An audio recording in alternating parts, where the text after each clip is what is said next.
नमस्कार, समीक्षा चॅनलमध्ये आपल्या सर्वांचं खूप खूप स्वागत आहे. तर मी आज तुम्हाला दाखवते आषाढी स्पेशल खास वडी. तर ही वडी आहे शुगर फ्री. ह्याच्यामध्ये गूळ ना साखर वापरलेले आहे. नुसतं खजूरपासून ही वडी तयार केलेली आहे. तर इथे लागणारं साहित्य 1 वाटी काजू, 1 वाटी बदाम आणि 1 वाटी खजूर घेतलेला आहे. बदाम आहे ते कढईमध्ये हलकं भाजायचं आहे. थोडंसं भाजायचं आहे, जास्त नाही भाजायचं.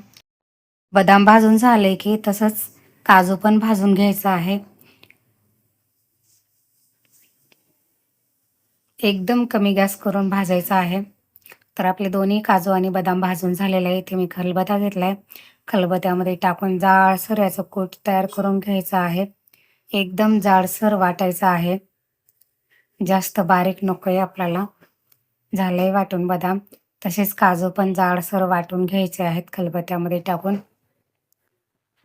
छान जाडसर हे वाटून झालेले आहेत आपलं काजूचं पण कूट. आता इथे घेतलेत मी खजूर. तर खजूरमधल्या सगळ्या बिया काढून टाकायच्या आहेत. हे आहेत काळे खजूर. खजूरमधल्या सगळ्या बिया काढून टाकायच्या आहेत. झालेल्या आहेत, सगळ्या बिया काढून टाकले मी. आता त्याच्यानंतर बदामाचं कूट, काजूचं कूट टाकायचं आहे आणि याला जाडसर फिरवून घ्यायचं आहे मिक्सरच्या भांड्यामध्ये टाकून.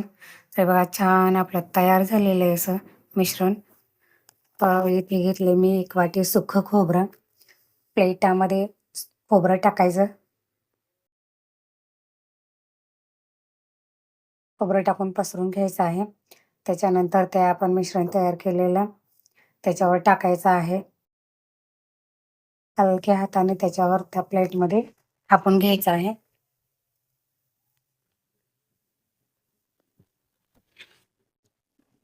अजून थोडंसं वरून खोबरं टाकायचं आहे. दोन्ही साईडनं खोबरं टाकलं की वडी दिसायला सुंदर दिसते आणि खायला पण अगदी पौष्टिक आहे. ही वडी शुगर फ्री असल्यामुळे ज्यांना शुगर आहे त्यांनी पण ही वडी खाऊ शकतात उपवासाला. लहान मुलं सुद्धा खाऊ शकतात. ही वडी अतिशय पौष्टिक आहे. तर ह्याच्या मी वड्या पाडून घेते आता. एकदम अशी मऊ मऊ आणि खुसखुशीत वडी आहे ही. अजिबात कठीण नाही ही वडी.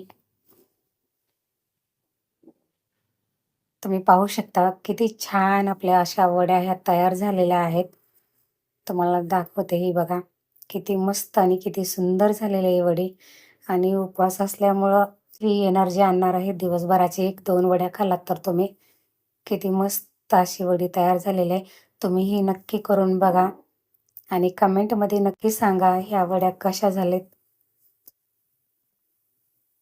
या रेसिपी आवडली असली तर रेसिपीला लाईक आणि सबस्क्राईब करायला विसरू नका. Thank you.